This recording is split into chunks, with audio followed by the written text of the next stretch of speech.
Today, we'll continue to look at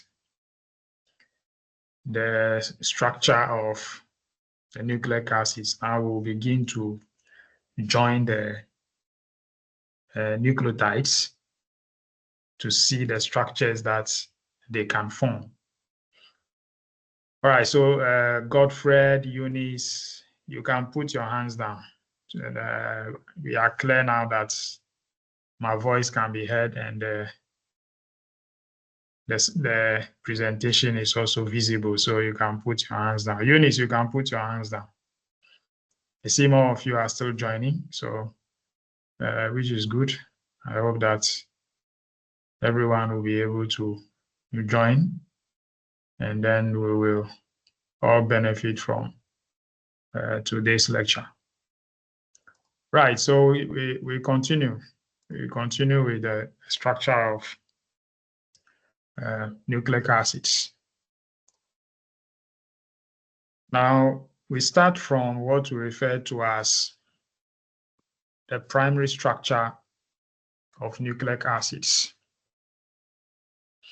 Now, the primary structure of nucleic acids is just the sequence of nucleotides that you find in a nucleic acid chain, or say a nucleic acid strand. So if you take a nucleic acid strand and you are describing it as having, say, for instance,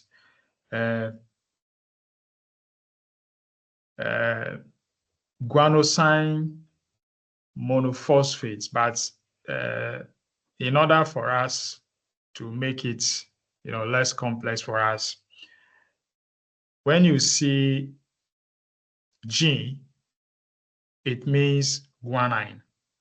When you see T, it means thymine. When you see A, it means adenine. Now, the reason why we are referring to the bases as if that is the nucleotide is because you've seen the structure of the nucleotide and you realize that the sugar and the phosphate group. So you see the phosphate group here, P, S is representing the sugar.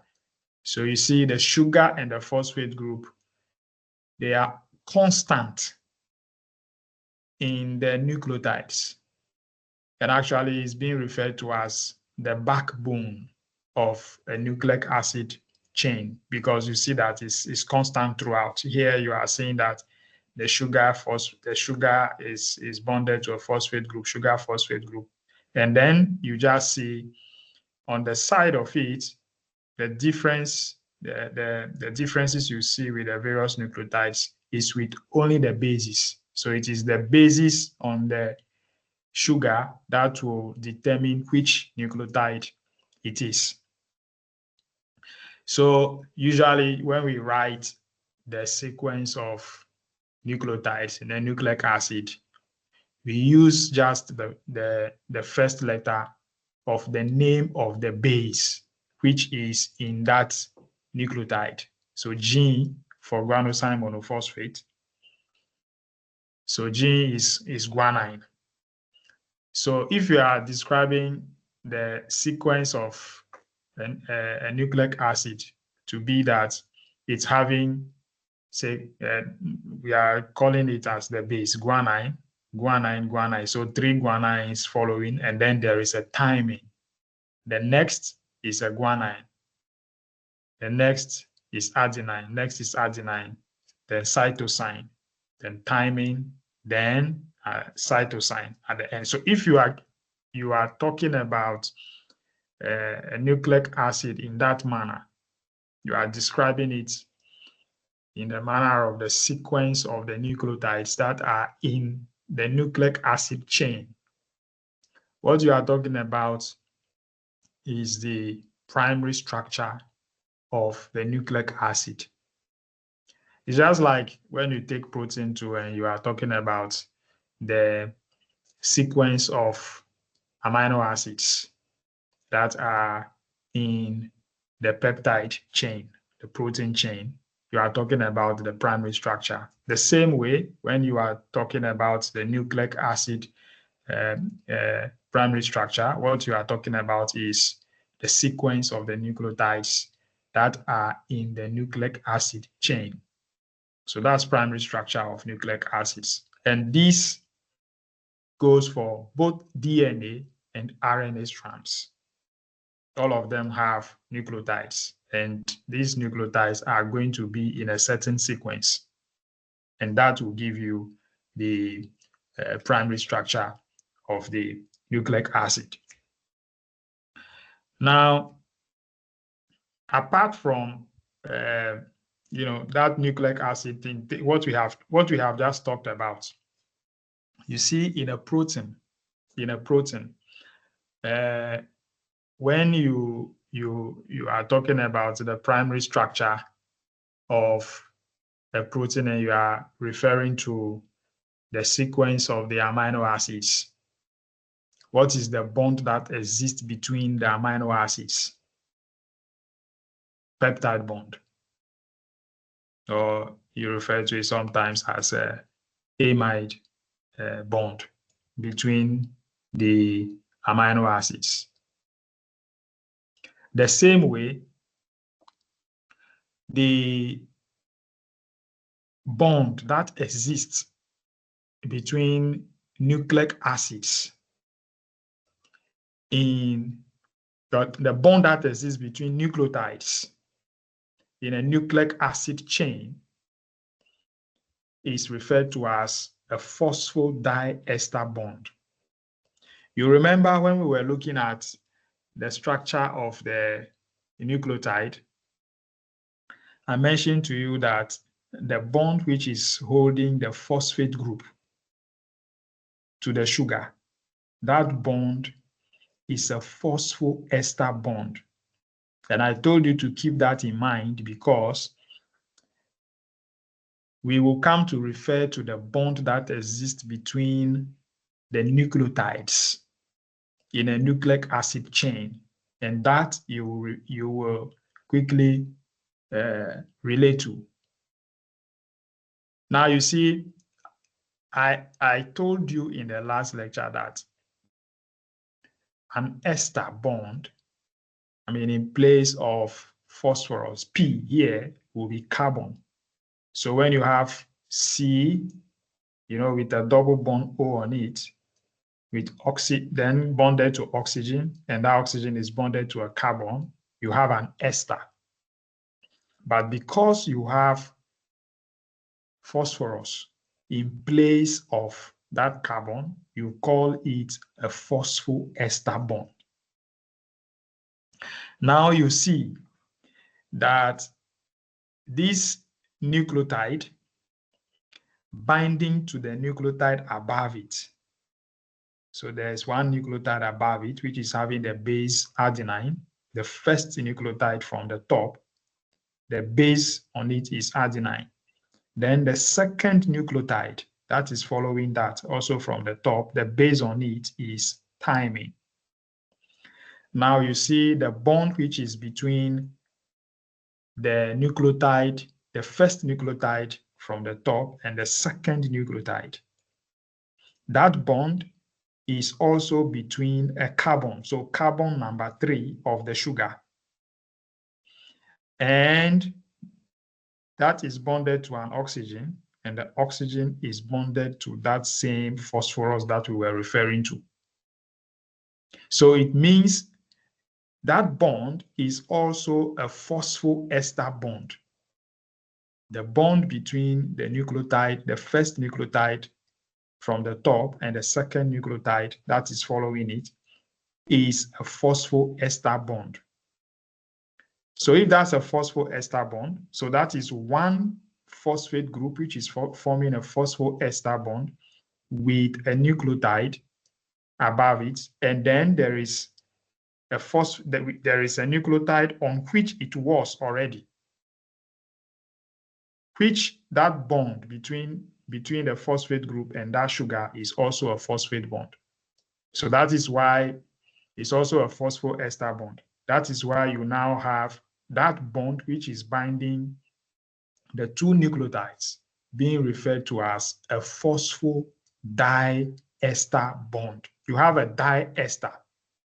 The first ester you are seeing is the bond which is between the phosphate group and the nucleotide on which it was originally.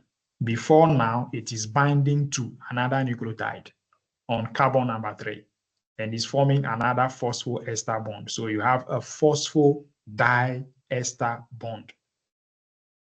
So you keep that in mind, that the bond that exists between nucleotides in a nucleic acid chain or in a nucleic acid strand is a phosphodiester bond. And you see that bond is shaded throughout. So that you see the bond is shaded orange. The first phosphodiester bond you see there.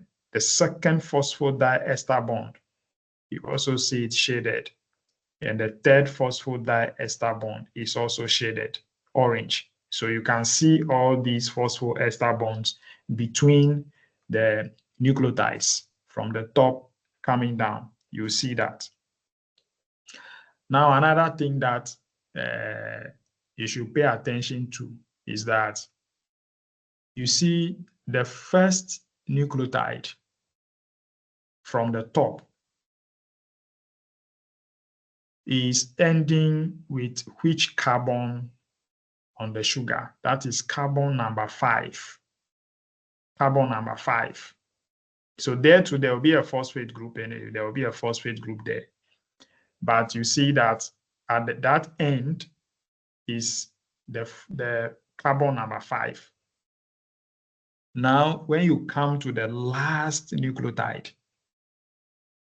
below, so counting from below, the first nucleotide there, you see that the bond which is there is 3 prime. I mean, if you are referring to the phosphodiester bond, if you join the next nucleotide below, the last one, it will join on carbon number 3 of the sugar. And if you should join another nucleotide above the first one from the top, you are going to join it on carbon number 5 of the sugar. Now, why are we talking about this? You see that when the primary structure of nucleic acids are written, like you just write guanine G, cytosine C, thymine T, adenine A.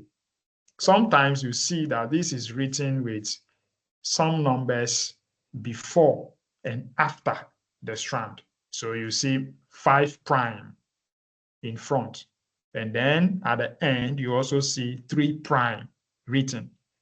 It's referring to these carbons. So it's showing you that the strand is having a 5 prime end. That is the end where you have carbon number 5 of the sugar ending. So if you look at this strand, what it means is that this strand, you can write 5 prime, A for adenine, T for thymine, G for guanine, C for cytosine. And then at the end, you write 3 prime to show that this is the 3 prime end. Where that cytosine is ending, that is the 3 prime end. And where the adenine is, that is the 5 prime end. So you see it being written 5 prime, ATGC 3 prime. So that too, you should pay attention to what it means. That's what we are looking at. All right. Now we can move on and look at what we refer to as base pairing. Base pairing is by what we refer to as the Chargaff's rule. I mean, this came about with the work of is biochemist Edwin Chagaf. He was an American biochemist, but I think his roots were from Austria, Hungary, and his studies actually show that the amount of adenine that you find in a nucleic acid, in DNA, the amount of adenine is equal to the amount of thymine. And the same way, the amount of guanine that you find in DNA is equal to the amount of cytosine. So with that finding from his works, it became known that you have DNA that is having a double strand, and you always have adenine that is pairing with thymine, and guanine that is pairing with cytosine. That's why you have these bases being in equal amounts. Because if you are having adenine and thymine in equal amounts, then of course they should be pairing. That's why they are in equal amounts. And if you are having guanine and cytosine also in equal amounts, then of course they are pairing. That's why they are in equal amounts. And what it also means is that in base pairing, you always have a purine pairing with a pyrimidine. So you don't have a purine pairing with another purine. So what are the purines that we saw? The purines were adenine and guanine. So you don't have adenine pairing with guanine, no. And what were the pyrimidines? The pyrimidines were what? Cytosine, thymine, and uracil.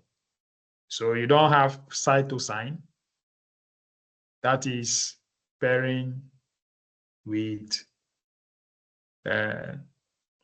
thymine, or cytosine pairing with uracil, or thymine pairing with uracil. No, you don't have that. You always have a purine pairing with a pyrimidine.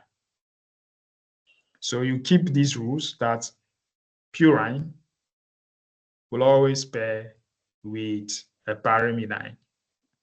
But at the same time, you keep the first rule that adenine is always in equal amount as thymine, which means adenine will be pairing with thymine. So adenine is not going to be pairing, because it's a purine, it doesn't mean that it will pair with any of the pyrimidines at all. Adenine will not go and be pairing with cytosine, and adenine will not go pairing.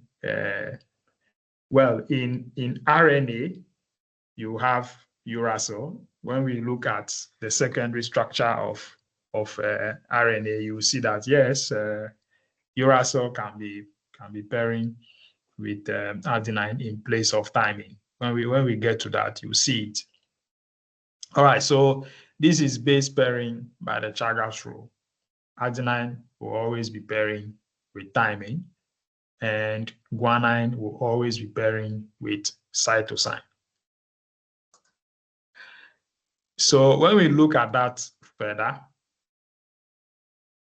that bond which is existing between the purine and the pyrimidine, it's a hydrogen bond. And between adenine and thymine, you have 2 hydrogen bonds. Between guanine and cytosine, you have 3 hydrogen bonds. So this is different from the bond that is existing between the nucleotides in a chain, in a strand. So you have a bond that is existing between a strand, which is a phosphodiester bond. As we go forward, you will see that you can have say DNA is having a double strand, and these two strands, the bond that is existing between the two strands are hydrogen bonds. These are different from the phosphodiester bond. Now you also will come across the term complementary base pairs. And what does it mean? So because we are talking about the fact that first you have purine, which will be binding with pyrimidine. And specifically, the purine adenine will be binding with the pyrimidine thymine. And the purine guanine is going to be binding with the pyrimidine cytosine. And this is particularly in DNA, when we are looking at the DNA secondary structure.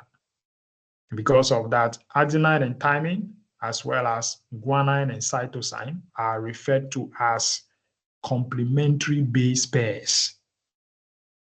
So when you hear complementary base pairs, quickly you know that it's about the pairing of adenine and thymine, guanine and cytosine.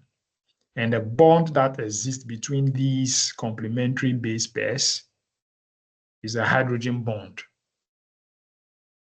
And how many hydrogen bonds exist between adenine and thymine? 2. These are shown in dotted lines.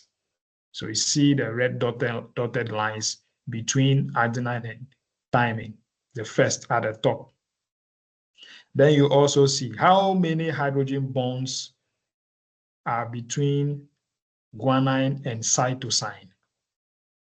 3.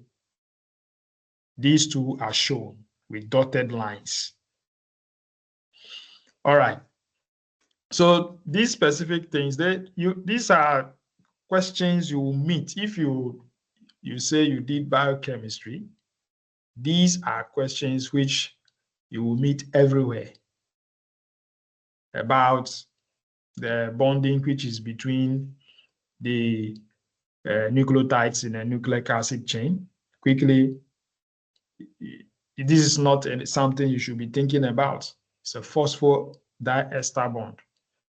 And in a base pair, which bond exists between the base pairs? Hydrogen bond. Now, which base pairs with which base? Adenine pairs with thymine. Guanine pairs with cytosine. That's in DNA. How many hydrogen bonds exist between adenine and thymine? 2.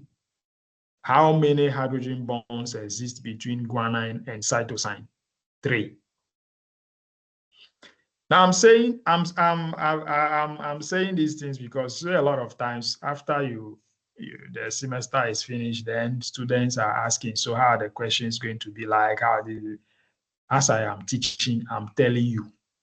So you are not going to be taken by surprise. And it's not at the end of the semester that I'm going to be saying, study this, study that. As I am teaching, I am telling you.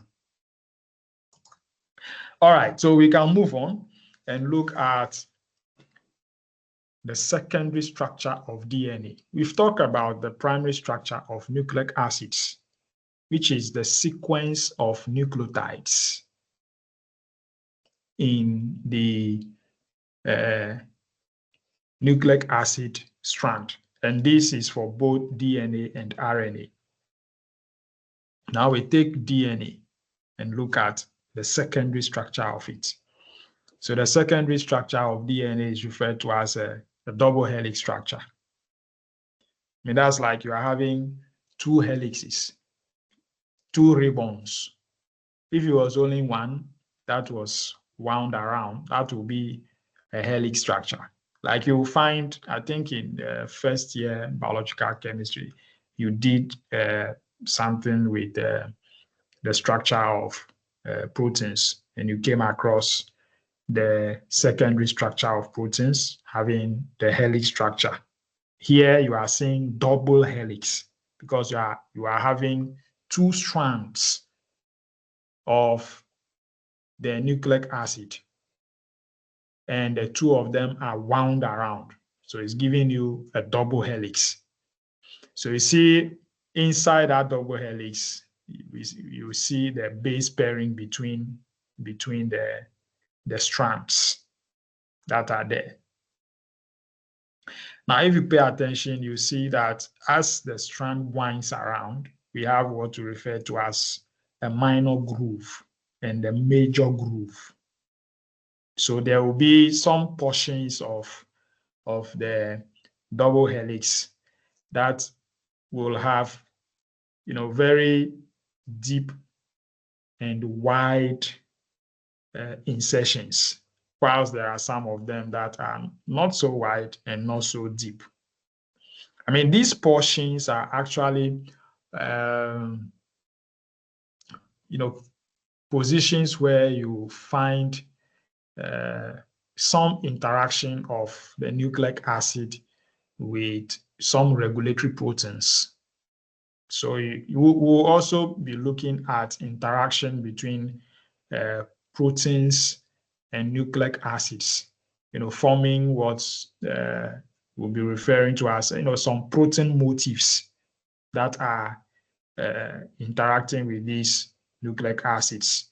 They sort of regulate the functioning of the nucleic acid, particularly processes of replication, transcription, translation. That is, the synthesis of proteins, or let's call it translation of the code which is inside the nucleic acid. When we go into the functioning of the nucleic acids, we'll see these things much more into detail.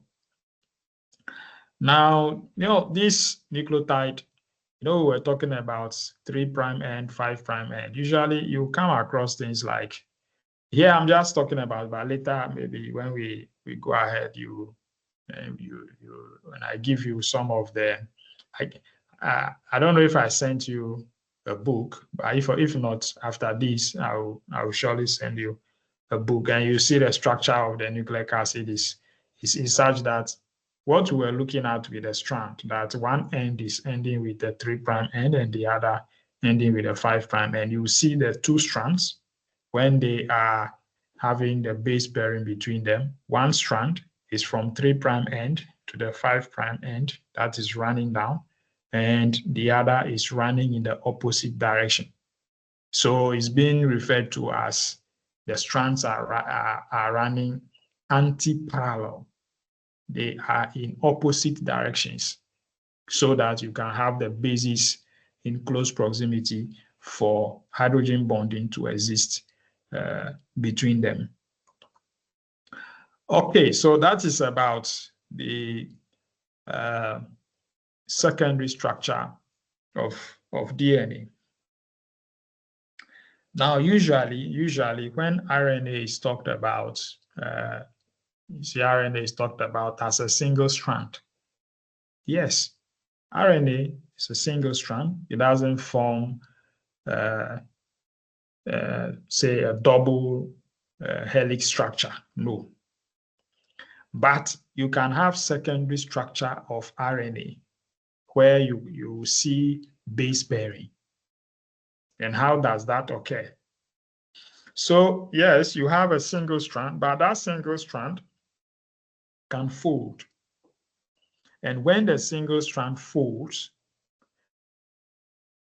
you can have complementary base pairs being in close proximity that they begin to have hydrogen bonds between them. And so then you have secondary structures forming in RNA. So we are seeing on the screen different secondary structures of RNA. The first we see here, we are referring to it as hairpin. Hairpin because, it looks like the hairpin that usually the ladies use to hold their hair. And what you see here is what we refer to as, the red portions, the stem, and that stem loops. So when you see that folding, the stem loops, and then you are now having some helical structure where you are having complementary base pairs close to each other that they have hydrogen bonding between them. So which means that, well, in RNA, you have adenine there.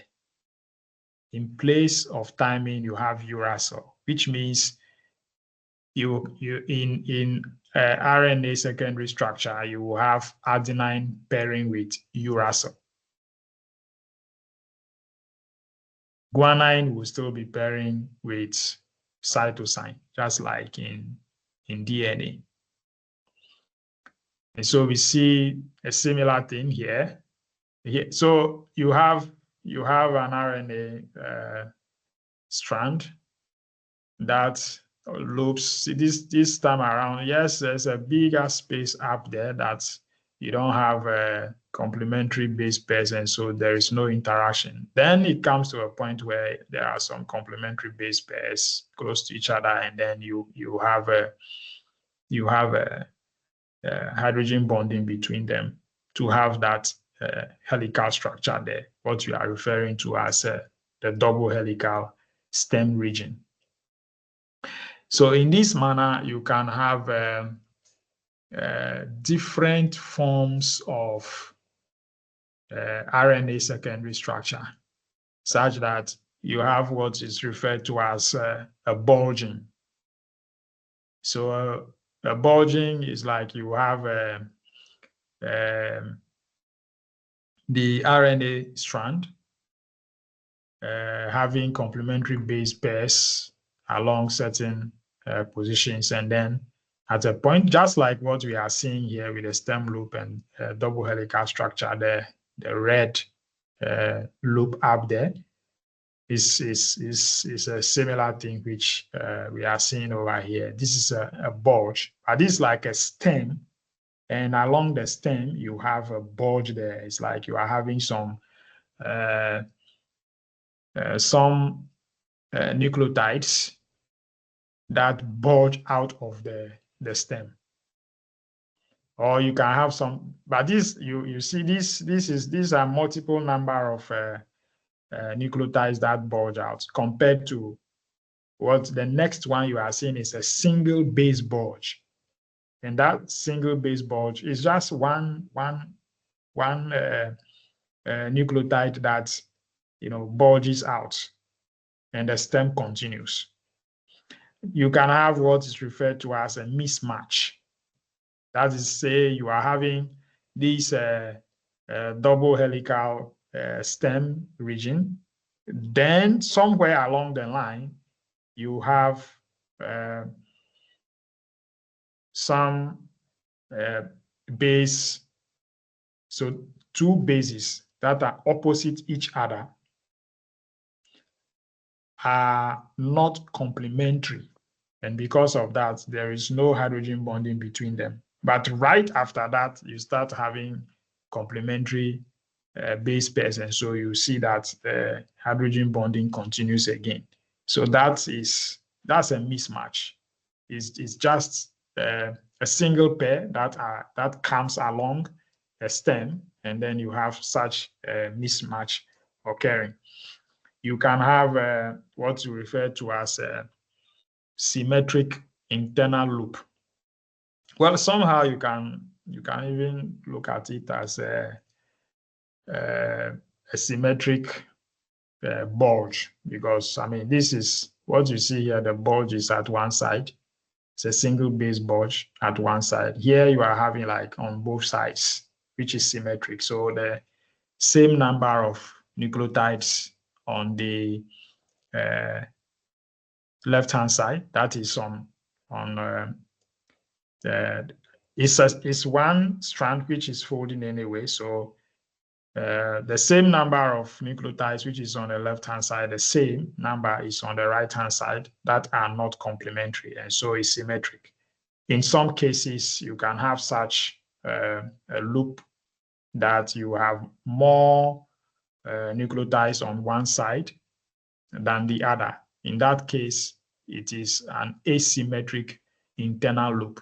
Like here is showing that you have 3 nucleotides on one side, whilst there is only one on the right-hand side. That is asymmetric. It can be any number, but they are not equal. That will give you asymmetric.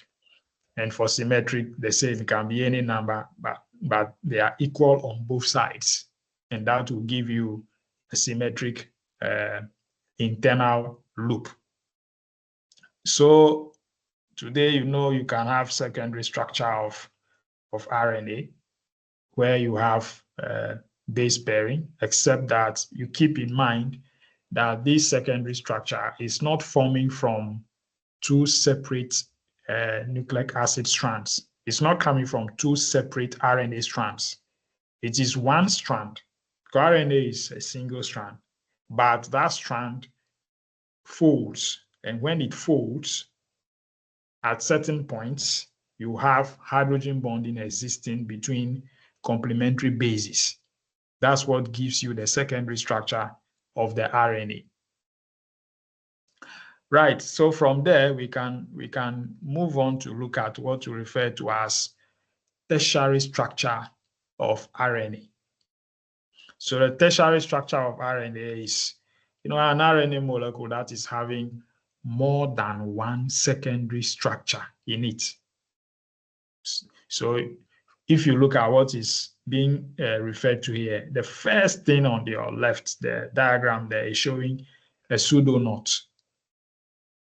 And you see that you are having an RNA strand that loops twice. And when it loops twice, you are having 2 stem regions with hydrogen bonds between the nucleotides. The first stem is shown in green, and the second one is shown in violet. So you can see the 2 stems. So that's like one. If you take from the 5' end down, going up, and it loops up and comes down, that gives you one secondary structure. And when it loops up again, it gives you a second secondary structure. So you are having 2 secondary structures in this pseudoknot. And so the pseudoknot is a tertiary structure. The pseudoknot is the same thing which is being shown next to it this time around, showing complementary base pairs.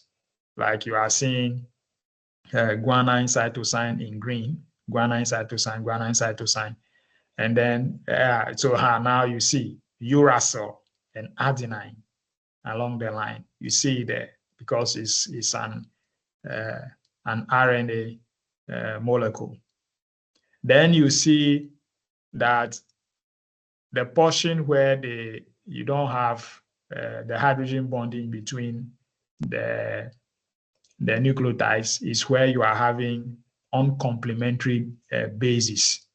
So you see it's being shown red, some uracil, all the way up to cytosine. And on the other side, you don't have that pairing, complementary base that can pair with the bases that are in red. But you see that those bases pair with the bases that are on the right-hand side to it again. So that gives you another stem there before you have that red portion coming down again, which is also not complementary to the bases that are beside it. It's the same thing which is being shown also on the third diagram. This time around is just being shown with some drawing just to depict that there are some bases. Those are shown with some cyclic structures inside there. But I mean, this will not tell you so much. It's just a drawing to show that this is a nucleic acid that has folded. The ones that can give you more information are the first one, the pseudonotes, and particularly the second in the middle here can give you more information because the bases are written there to show their complementarity. You'll find these tertiary structures in transfer RNA, for instance. So that if you go and look at the structure of the transfer RNA, you'll see that it's folded with some portions, and then you have a particular point that can carry amino acids onto the messenger RNA for protein synthesis. So that's one of the RNAs that can have a tertiary structure. You also see a tertiary structure in some catalytic RNAs. So these are RNA molecules that act as enzymes. Enzymes mostly are proteins, but you have some RNAs that also catalyze some biochemical reactions. And mostly it is reactions pertaining to the metabolism of nucleic acids, mostly to break down nucleic acids, because you have some recycling processes of nucleic acids, and you find ribozymes that are acting as biocatalysts in some of these reactions. And so you see some of these over here: leadzyme, hammerhead ribozyme, twister ribozyme. These are some of the catalytic RNAs that I was referring to. So you see them, they are having some loops and hydrogen bonding between stems. You may think that it's a DNA, but it's not. It's not a DNA. These are RNA molecules that are folded and having some base pairing and hydrogen bonding between them. So you don't confuse that with a DNA molecule. I know some of these, particularly for the fact that in I think secondary school, when you did some nucleic acid, you didn't do some of this, say, secondary structure, tertiary structure of nucleic acids and all of that. So it can be the first time that you are seeing it, but I want to say that don't be beating yourselves up and get discouraged that it's too hard and all of that. It's okay if you just sit down and read over it and you just get it. Then we also have what we refer to as the quaternary structure of RNAs. So it's just like when you take proteins. The quaternary structure of proteins is when you have subunits of proteins that will be acting as one. And a major example we refer to with quaternary structure of proteins is hemoglobin, which is having 4 subunits. And these 4 subunits come together to act as one molecule. Each of them is having their own tertiary structures in it before they come together. So it's the same thing here, that you have RNA molecules that are already in the having tertiary structure, but they come together. They are like monomers that come together and act in a complex. So we see an RNA structure here that is showing RNA monomer 1. That's a complex on its own, having tertiary structures in it. And you see another one, RNA monomer 2, is also a complex structure on its own, having some tertiary structures in it. And these two, form a complex. They come together and act as as one unit. Usually these RNA molecules, even though they look complex, it's easy to recognize some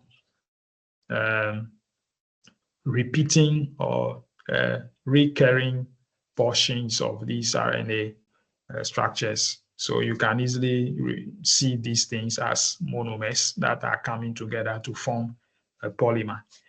So that is like what you refer to as a supramolecular complex, forms a complex that is acting as one. And like I said, many of them you'll find them in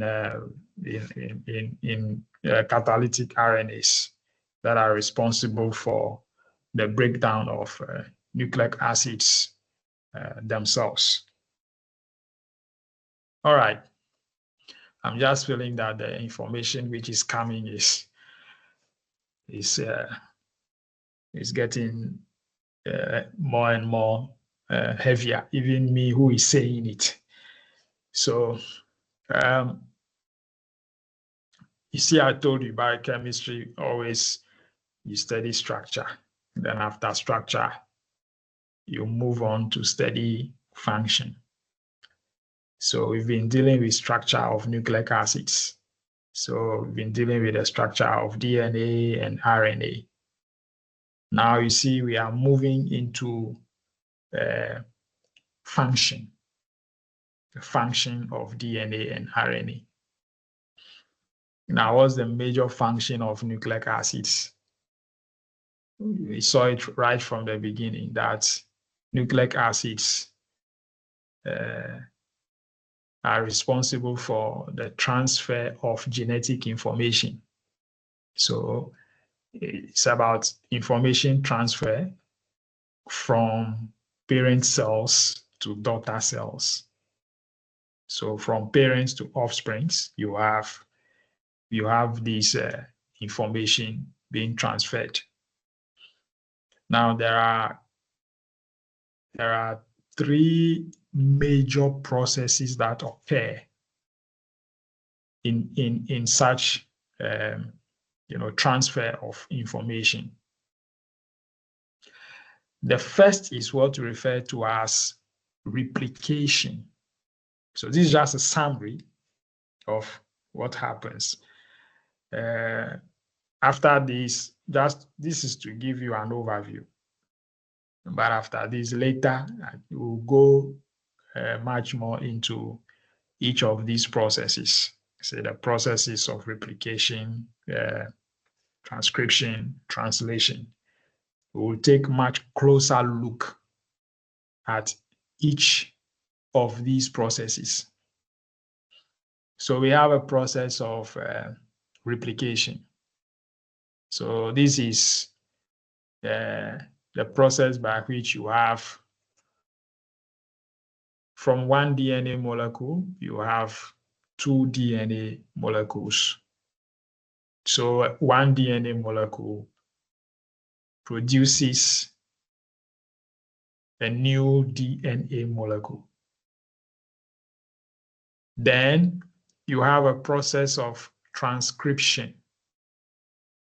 Remember, we said the DNA is carrying a genetic information. Now, where do you find the DNA? Let's take, say, for instance, the eukaryotic cell that we know that you have a defined nucleus in which you have chromosomes. And it is in there you have the genetic information being stored in the form of these nucleic acids, DNA. Now, that information in the DNA first gets copied. And so it gets copied onto what you refer to as a messenger RNA. That's happening in the nucleus. And then the messenger RNA moves to the cytoplasm. And in the cytoplasm, you have the process of translation. So if you have a messenger It's a messenger RNA, which is bringing an information from the nucleus to the cytoplasm. What is that information? The information has to be translated. That information is a sequence of some nucleotides. And that sequence corresponds to a certain sequence of amino acids.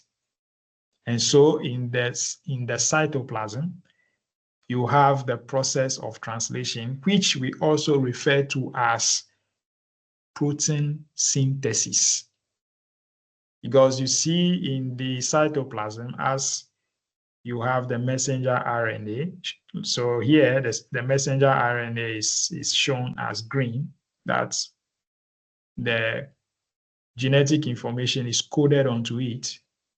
And when it moves to the cytoplasm, that messenger RNA, you see that you have a complex, a ribosome complex coming to bind onto that messenger RNA.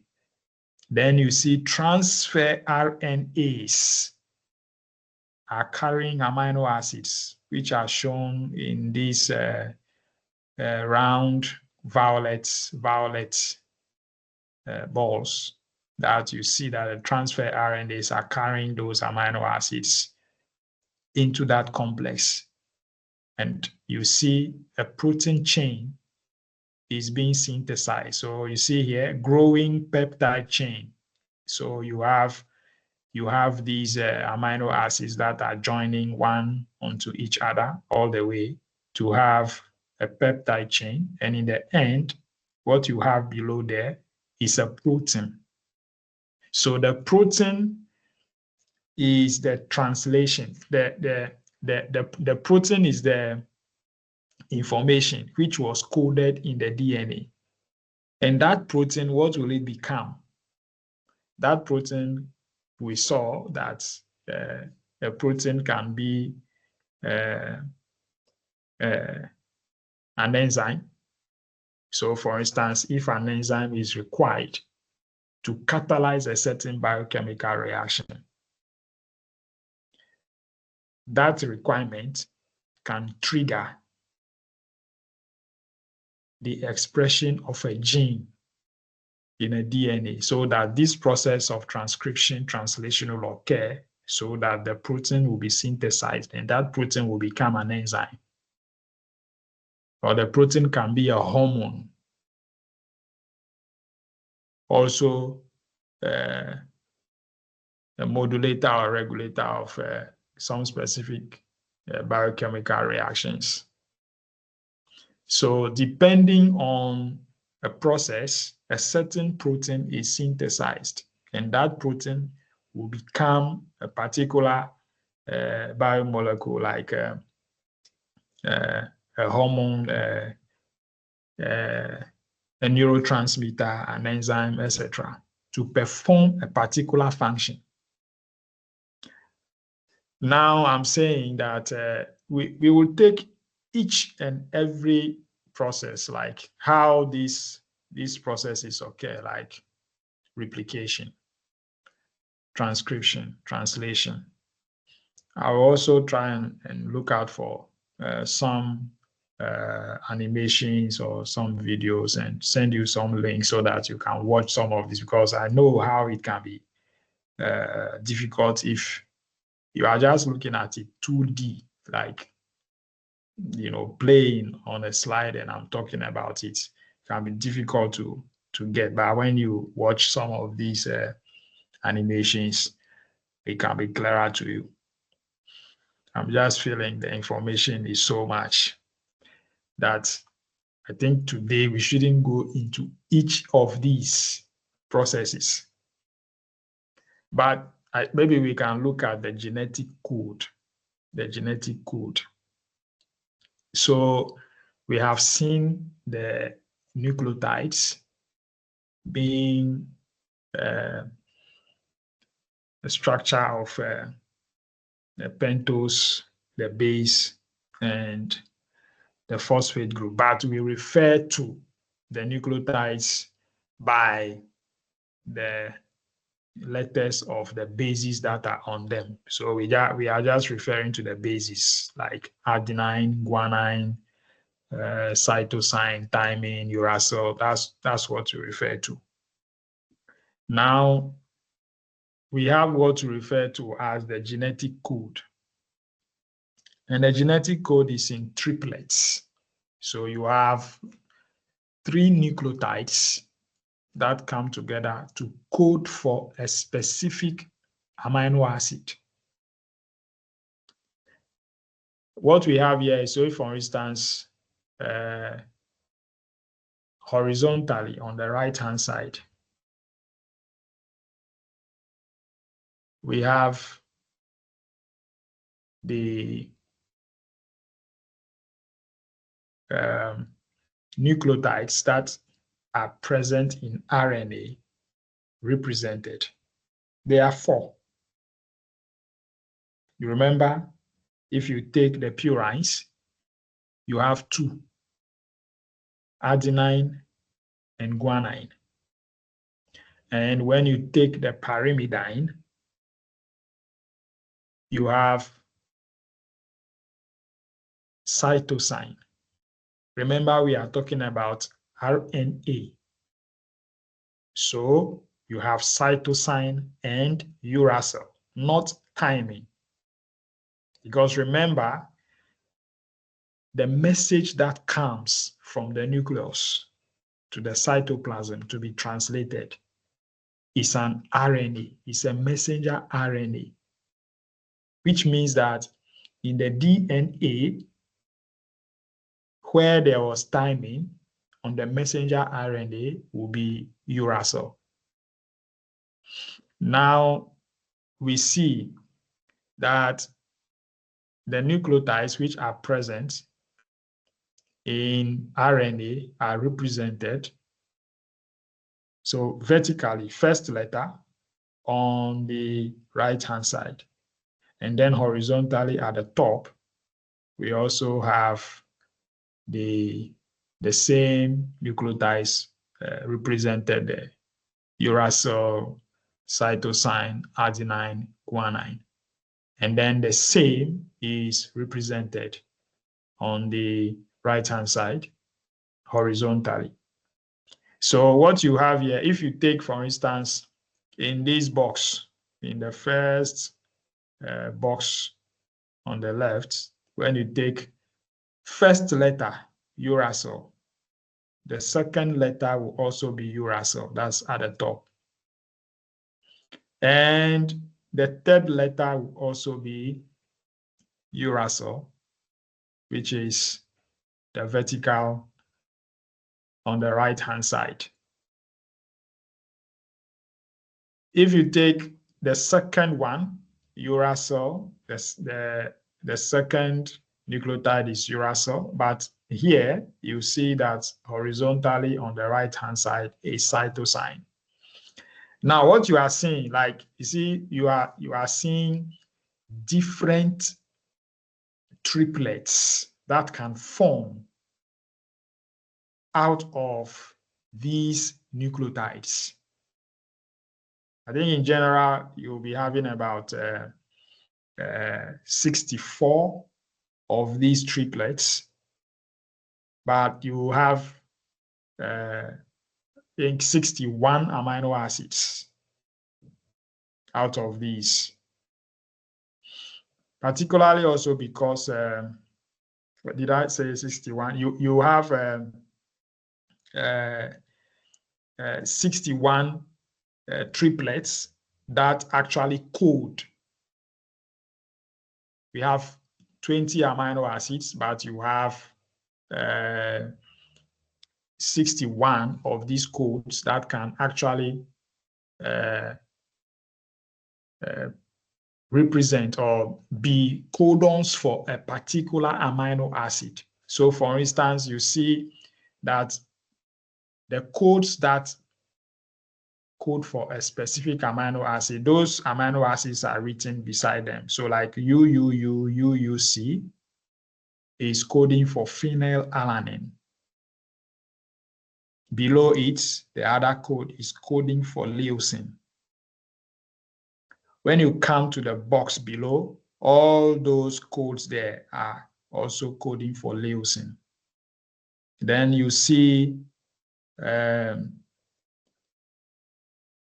other codes in that third box down there are coding for isoleucine.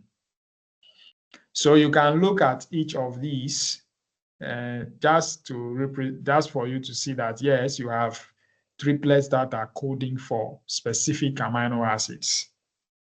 Now, let me say that this is not meant for you to chew in your head. It's not for you to cramp in your head. No.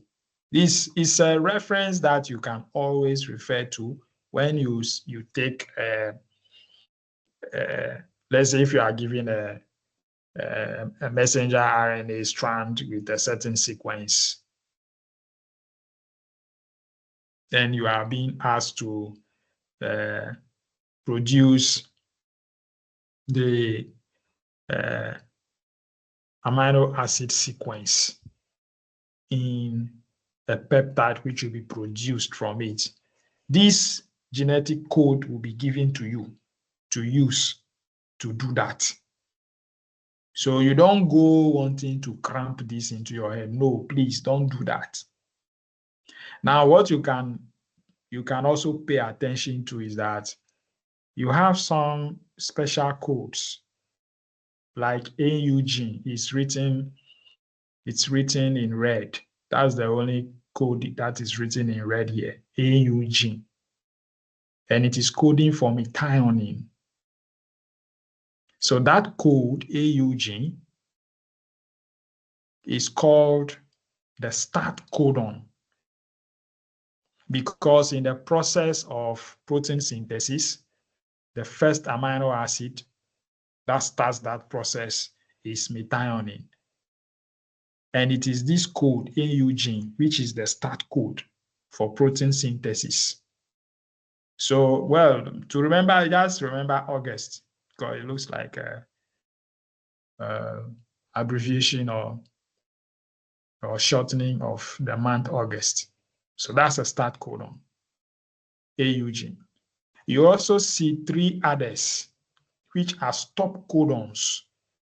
So uracil adenine adenine, uracil adenine guanine, and uracil guanine adenine. These 3 are stop codons. What it means is that in the synthesis of peptides, proteins, these codes end the process. When it comes to the end of the chain, it is at that point that whichever protein or whichever peptide is synthesized dissociates from the messenger RNA. They signal the end of a protein synthesis process. So if you keep anything at all out of these codes, it will be the start codon, AUG, and the stop codons, uracil. They all start with uracil. So you have uracil, adenine, adenine. Then you have uracil, adenine, guanine, uracil, guanine, adenine. So uracil, adenine, guanine, uracil, guanine, adenine. The 2 of them, they will be easy to remember, because what comes after the uracil and adenine, guanine, adenine, you can just change positions of them and you remember those are the stop codons. And this one is adenine, adenine after uracil. So you can remember the stop codons, and you can also remember the start codon just by remembering the month of August. So these are genetic codes. All right, so we'll refer to these things. So like I was saying, question which can come from here will be like, maybe I give you a messenger RNA, a messenger RNA sequence, the sequence of nucleotides in a messenger RNA, and then I ask you to provide the amino acid sequence in a peptide chain that can be synthesized from this. But anyway, even that, I think there will still be some complexity to it. No, but if I just give you this, it's just okay, because in any case, even if you take the anticodon, the transfer RNA, it will still be corresponding to this, so that will be all right. Okay, so what I'll do is, let me hear from you. Let me open the floor so that the things that we have done now, questions, comments. If you are having any difficulty, you can raise your hand. I will enable your mic, you unmute yourself, you speak. Because I think a lot of times when I do this with students, it's a lot of questions, a lot of misunderstandings that we need to go over. So let me give you the time so that I can hear from you before maybe we say we are diving into all those processes of replication and transcription, translation. I don't want to add it up to it. The floor is open. You can write in the chat. I'm monitoring it, or you can raise your hand and I will enable your mic. You speak.